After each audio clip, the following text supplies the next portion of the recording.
आते हैं उनका एंड्रॉइड टीवी का सारा सभी का कोर्स कराया जाता है, लैपटॉप, डेस्कटॉप, प्रिंटर और इसके अलावा मोबाइल और प्लस उसका एमएमसी का एडवांस कोर्स कराया जाता है जो लगभग कहीं नहीं अपनी एसी सप्लाई पे वर्क नहीं करती है तो उसकी टेस्टिंग कैसे होती है वो प्रॉपर यहाँ सिखाया जाता है, सारा सिखाया जाता है। ठीक है, और वायरिंग भी पहचानना सिखाया जाता है। वायरिंग में मान लीजिए काफी बार ये होता है वॉशिंग मशीन की वायरिंग में आपको डाउट है जो कि डुअल रनिंग कैपेसिटर है, इसके अंदर वैल्यू लिखी रहती है, हर वैल्यू अलग अलग होती है मोटर के हिसाब से। तो जैसे मेरे पास यहाँ पे 10 और 4 एमएफडी का कैपेसिटर है तो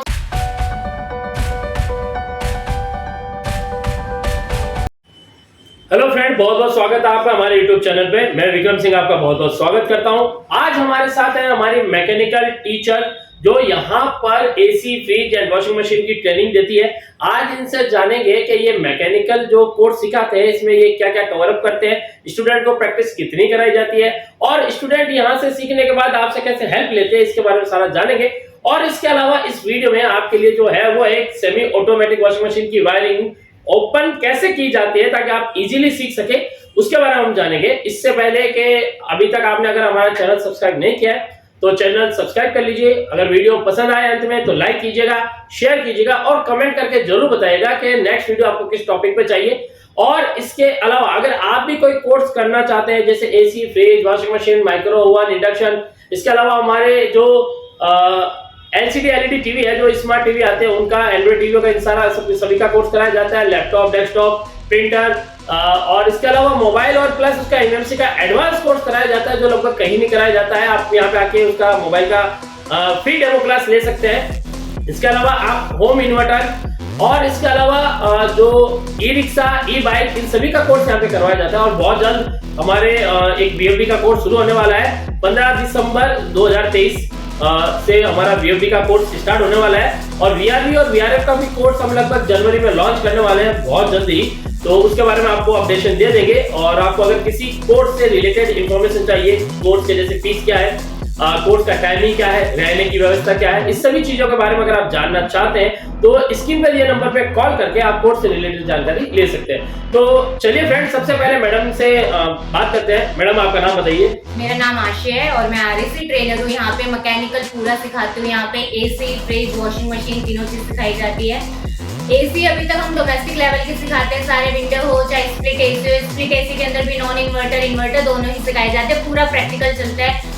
आपका कैसे किस तरीके से सर्विस की जाती है, उसके अंदर कितना प्रेशर देना होता है, किस गैस का कितना प्रेशर होता है, गैस चार्जिंग कैसे करते हैं, कौन कौन से सेफ्टी प्रिकॉशन रखते हैं, पूरा सिखाया जाता है यहाँ स्टेप बाय स्टेप। और रेफ्रिजरेटर हो गए हमारे पास और वॉशिंग मशीन हो गई। वॉशिंग मशीन में भी इन्वर्टर टाइप की वॉशिंग मशीन है, फ्रंट लोडिंग वॉशिंग मशीन है। आकर के आप यहाँ पे फ्री डेमो क्लासेस ले सकते हो। पूरा प्रैक्टिकल आपको यहाँ सीखने को मिलता है। अच्छा ऐसा है मैम कि अगर मान लीजिए कि लगभग स्टूडेंट यहाँ से दूर से आते हैं, हमारे पास आप देखते होंगे काफी दूर से आते हैं और अदर कंट्री से भी अब आने लगे हैं। तो अगर बात करें कोर्स में हम एक वॉशिंग मशीन को लेकर, क्योंकि अभी मार्केट में क्या होता है कि एसी रिपेयरिंग के लिए तो काफी लोग मैकेनिकल फील्ड में चले जाते हैं और कंपनी के थ्रू 2-2, 3-3 साल रह जाते हैं और वहां सीख भी लेते हैं। लेकिन वॉशिंग मशीन की बात करें तो काफी लोग उसमें हाथ नहीं डालते। तो आप यहाँ पे वॉशिंग मशीन में जो कोर्स कराते हैं, क्या आपके यहाँ पे इन्वर्टर, नॉन इन्वर्टर दोनों टेक्नोलॉजी की वॉशिंग मशीन? दोनों है हमारे पास यहाँ पे, इन्वर्टर और नॉन इन्वर्टर दोनों वॉशिंग मशीन है। फ्रंट लोड और टॉप लोड दोनों है।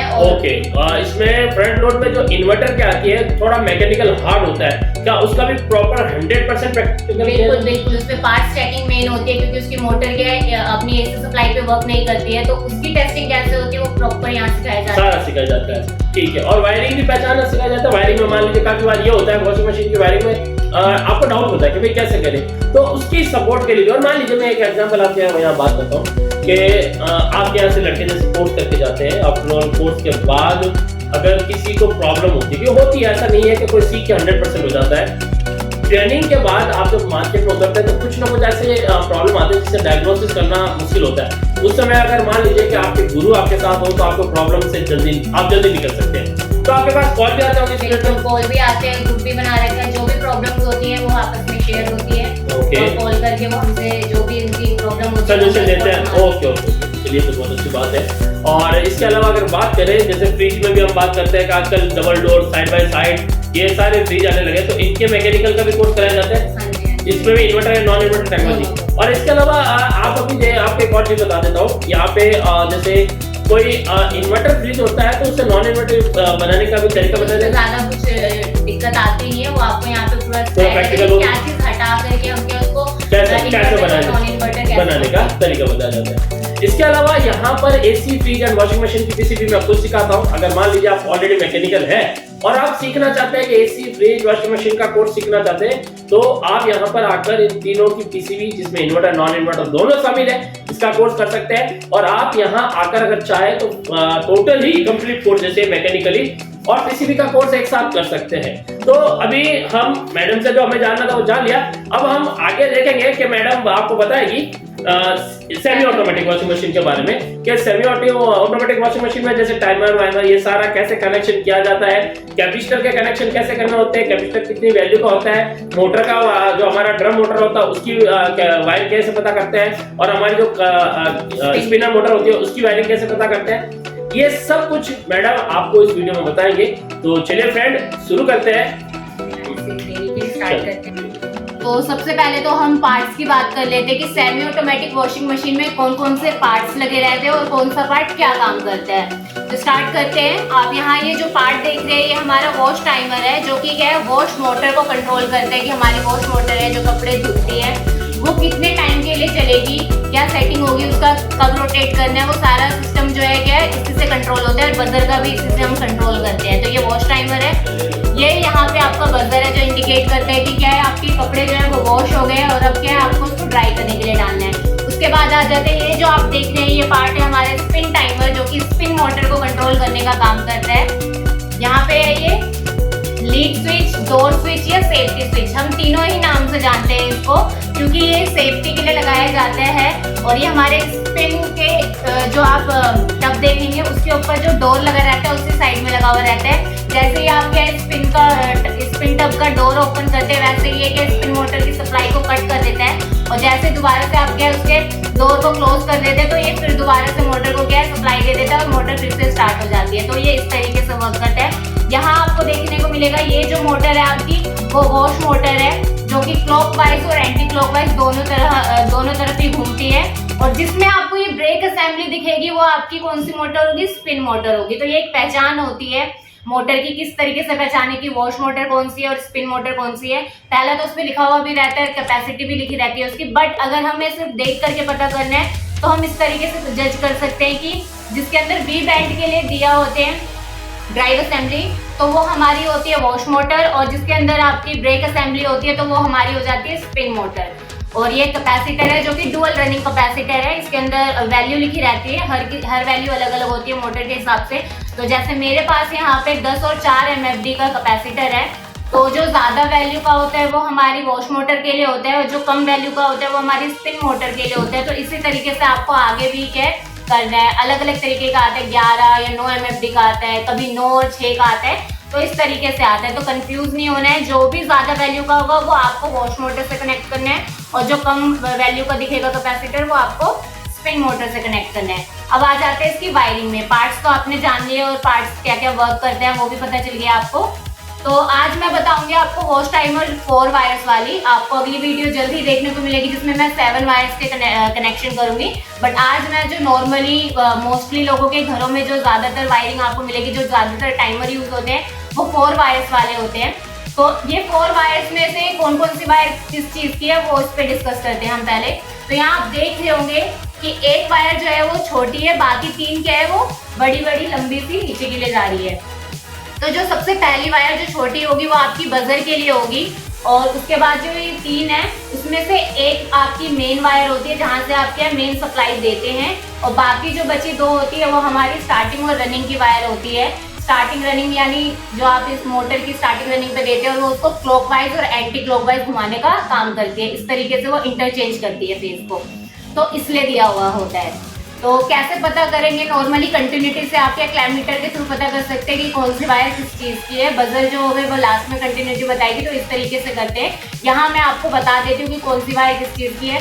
तो ऑलरेडी मैंने बता दिया, ये ऑरेंज वाली वायर जो हमारी बजर के लिए है, ब्लैक वाली जो है उससे मैं अपनी मेन पावर लीड से सप्लाई दूंगी इसको, और रेड और येलो है जो किसी को भी आप स्टार्टिंग और किसी को भी रनिंग में दे सकते हैं, क्योंकि इससे फर्क नहीं पड़ता है आपको, इसे एक बारी क्लॉकवाइज और एक बारी एंटी क्लॉकवाइज घुमाना है। तो ये हो गई इसकी वायर। बाकी स्पिन टाइमर के अंदर तो कोई दिक्कत नहीं है, कहीं से भी कोई भी इनपुट बनाइए, कोई भी आउटपुट बनाइए। इसी तरीके से लीड स्विच में भी कोई भी इनपुट बनाइए, कोई भी आउटपुट बनाइए, कोई दिक्कत नहीं है। जो सीरीज में कनेक्शन लगते हैं उसमें हमें ये सोचना नहीं पड़ता है। तो अब वायरिंग कनेक्शन के ऊपर आ जाते हैं। तो ये मैंने पावर लीड ले ली है और यहाँ पे देखिए वायर निकल रही है फेज और न्यूट्रल की। तो कोई सी भी बना सकते हैं आप कोई, क्योंकि हमें पता नहीं है यहाँ पे मेन फेज कौन सी है, न्यूट्रल कौन सी है। बट वैसे सेफ्टी रीजन के लिए हमें क्या है, फेज को जो है कंट्रोल करना चाहिए। तो यहाँ पे मैंने एक आपने लेनी है स्प्रिंग टाइमर की वायर और एक वॉश टाइमर की, जहाँ से मेन पावर देना है। तो मैंने ब्लैक वाली बताया था आपको कि मेन पावर वहाँ वाली से देना है आपको। इनको ज्वाइन करके मैं फेज दे दूंगी यहाँ से, मेन मेरा जो पावर लीड का होगा।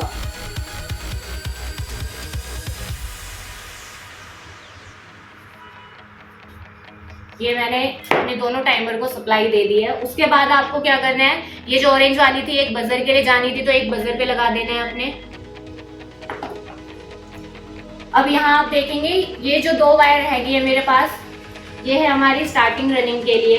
तो स्टार्टिंग रनिंग पे लगा देनी है। उससे पहले क्या है, मैं पहले कैपेसिटर के कनेक्शन कर लेती हूँ। तो यहाँ आप देखेंगे कैपेसिटर पे वैल्यू लिखी हुई है 10 और 4, तो 4 MFD का है और 10 MFD का है। तो जो ज़्यादा MF का है वो आपने वॉश मोटर के साथ कनेक्ट करना है। और मोटर का मैंने ऑलरेडी CSR निकाल रखा है, टाइम वेस्ट ना हो, वीडियो ज़्यादा लंबी ना हो इसलिए।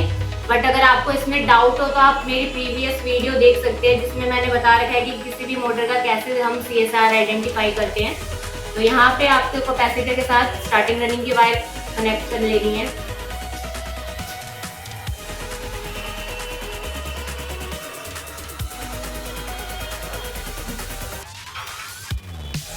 और इसी तरीके से जो आपकी टाइमर से दोनों वायर आ रही थी, कोई भी स्टार्टिंग कोई भी रनिंग बनाइए, कोई दिक्कत नहीं है उससे। तो एक मैंने यहाँ दे दी है।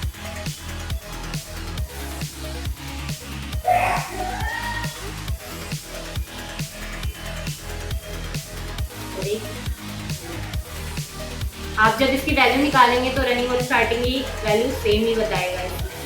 तो ये तो हो गए वॉश टाइमर के।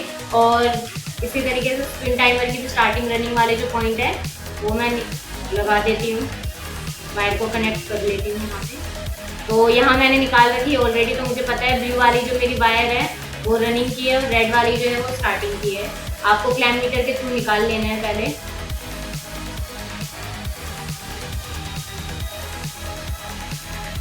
और दोनों मोटर की कॉमन को ज्वाइंट करके आपने न्यूट्रल लेना है। तो ये मैं पहले यहाँ न्यूट्रल कॉमन, दोनों मोटर की कॉमन को ज्वाइंट कर रही हूँ आपस में। तो वॉश टाइमर के तो कनेक्ट कर लिए। कैसे कैसे, पहली वायर हमने बजर में कनेक्ट की। मेन जो वायर थी वो जो पावर लीड से यहाँ पे मैंने दे दी है आपकी, एक स्पिन टाइमर के लिए, एक वॉश टाइमर के लिए। अब जो इसकी दो वायर आ रही थी वो स्टार्टिंग रनिंग में मैंने ऑलरेडी कनेक्ट कर दी है मोटर की। अब रह गए हमारे स्पिन टाइमर के कनेक्शन। तो एक टाइमर से मैंने फेज को इनपुट करा दिया। अब आउटपुट जो होगा वो पहले जाएगा लीड स्विच में। तो यहाँ देख सकते हैं, पहले सप्लाई लीड स्विच में दूंगी।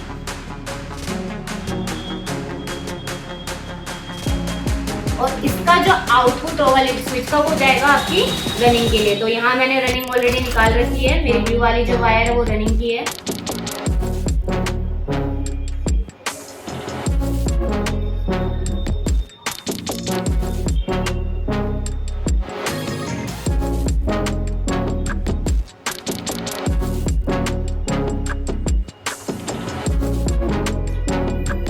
अब न्यूट्रल की सप्लाई रह गई है, बस सारी जगह देनी है। तो एक वायर ये रही मेरे पास, एक जाएगी बजर के लिए और एक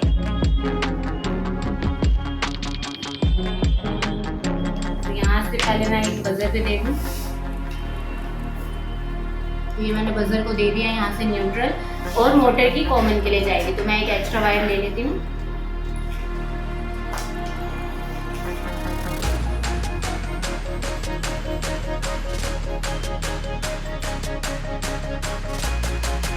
ये दोनों वाइट वाली वायर जो थी हमारी मोटर की कॉमन की थी।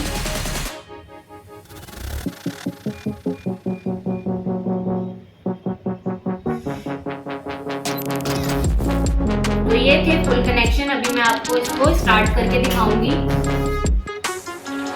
तो सबसे पहले यहाँ पर टाइमर स्टार्ट कर देती हूँ, क्योंकि पावर यहाँ कोई है नहीं, पावर लगा देती हूँ। इसको मैं सप्लाई दूंगी। यहाँ मैं मोटर को दिखाती हूँ। वायरिंग देख सकते हैं, मैंने रखी है, शॉर्ट ना हो यहाँ पर लगा दीजिए। इसको। तो यहाँ देख सकते हैं हमारी क्या है, वॉश मोटर स्टार्ट हो चुकी है। अभी आप देखेंगे कि ये क्लॉकवाइज और एंटी क्लॉकवाइज स्टार्ट हो चुकी है।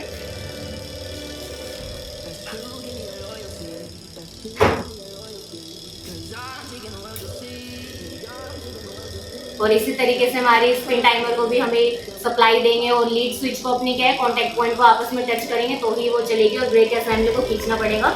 तो ये फुल कनेक्शन थे। तो ये पूरा फुल कनेक्शन आपने यहाँ सीखा कि किस तरीके से कौन सी वायर हमारी किस चीज़ की थी। और नेक्स्ट वीडियो आपको जल्दी मिलेगी कि 7 वायर्स का अगर आपके पास टाइमर हो तो उसको किस तरीके से कनेक्ट करना है। तो आज की वीडियो में इतना ही और मिलते हैं अगली वीडियो में। तो फ्रेंड यहाँ आपने देखा कि कैसे इजी तरीके से मैडम ने आपको सेमी ऑटोमेटिक की वायरिंग करना सिखाया। एक ये इजी तरीका है कि आप हमारे वीडियो देख देख के भी थोड़ा बहुत तो मैकेनिकल सीख लेंगे, लेकिन अगर आप चाहते हैं कि बी प्रैक्टिकल 100% के साथ आप इस काम में सक्सेस हो तो आज ही स्क्रीन पे जो नंबर आपको नजर आ रहे हैं इस नंबर पे कॉल कीजिए और यहाँ पर अपनी सीट बुक करवाइए। आप भी यहाँ पे आइए, प्रैक्टिकली सीखिए। और अगर आप चाहते हैं कि नहीं पहले डेमो क्लास लेना है, मैडम से आके कुछ सवाल जवाब करने हैं, क्या मैडम को काम आता है नहीं आता है, थोड़ा होता है ना मन में डाउट, वो आप क्लियर करना चाहते हैं तो आप आइए यहाँ फ्री डेमो क्लास लीजिए। आप जब सेटिस्फाइड हो जाए कि हाँ यहाँ मैं सीख सकता हूँ तब आप हमारे यहाँ पे ज्वाइनिंग कीजिए। और इसके अलावा मैं आपको बता देता हूँ कि हमें जो स्किल होती है वो कितनी जरूरी है। ये तो मैडम आप जानते होंगे। आप एक चीज को समझिए कि केवल पढ़ाई हमारे लिए बहुत जरूरी है, लेकिन पढ़ाई के अलावा आपको किसी न किसी एक टेक्निकल फील्ड का काम आना चाहिए, चाहे मैकेनिकल हो चाहे आप इलेक्ट्रॉनिक्स में सीखिए। ये काम सीखने से फायदा क्या होता है? फायदा ये होता है कि आप कभी भी देखिएगा जितने भी टेक्निकल लोग होते हैं वो कहीं ना कहीं लाइन में कहीं ना कहीं जॉब कर रहे होते हैं या खुद का होता है, लेकिन वो बेरोजगार नहीं होते। तो आप अगर मान लीजिए कि आपने 10वीं पास कर ली है, 8th क्लास पास कर ली है, 12th कर ली है या ग्रेजुएशन कंप्लीट कर रखा है, लेकिन आपके पास जॉब नहीं है, तो एक चीज का और इस चीज का ध्यान रखिए कि जॉब के लिए आप ही की तरह काफी लोग उस जॉब पे जाते हैं। तो बेस्ट तरीका यह है कि आप कुछ ना कुछ टेक्निकल सीख लीजिए। अब टेक्निकल सीखने के लिए जो यहाँ का फीस स्ट्रक्चर है, फीस किस कोर्स का कितना है, अगर आप उसके बारे में जानकारी चाहते हैं तो स्क्रीन पे दिए नंबर पे कॉल करके अपनी सीट बुक करवा सकते हैं, आ सकते हैं, लाइव डेमो क्लास ले सकते हैं और यहाँ कोर्स कंप्लीट कर सकते हैं। आपको मैं फाइनली यही कहना चाहूँगा कि फ्यूचर में पढ़ाई के साथ स्किल डेवलपमेंट जरूर करें अपना, क्योंकि आप इस चीज़ का ध्यान रखिएगा कि कुछ ना कुछ हाथ में एक हुनर होगा। हुनर रहेगा तो आपकी कदर भी रहेगी, मार्केट में बेरोजगारी का कभी नाम नहीं होगा, क्योंकि काम आपको तभी मिलता है मार्केट में जब आपके हाथ में कोई हुनर होता है। तो आप भी अगर इजीली कोई काम सीखना चाहते हैं जो आपको फील्ड अच्छा लगे, स्क्रीन पे नंबर जो दिए हैं उस पर कॉल करो और उस कोर्स के बारे में पूरी जानकारी लीजिए। तो इस वीडियो में फ्रेंड इतना ही, मिलेंगे हम आपसे एक नेक्स्ट वीडियो में। अभी के लिए धन्यवाद, थैंक यू सो मच।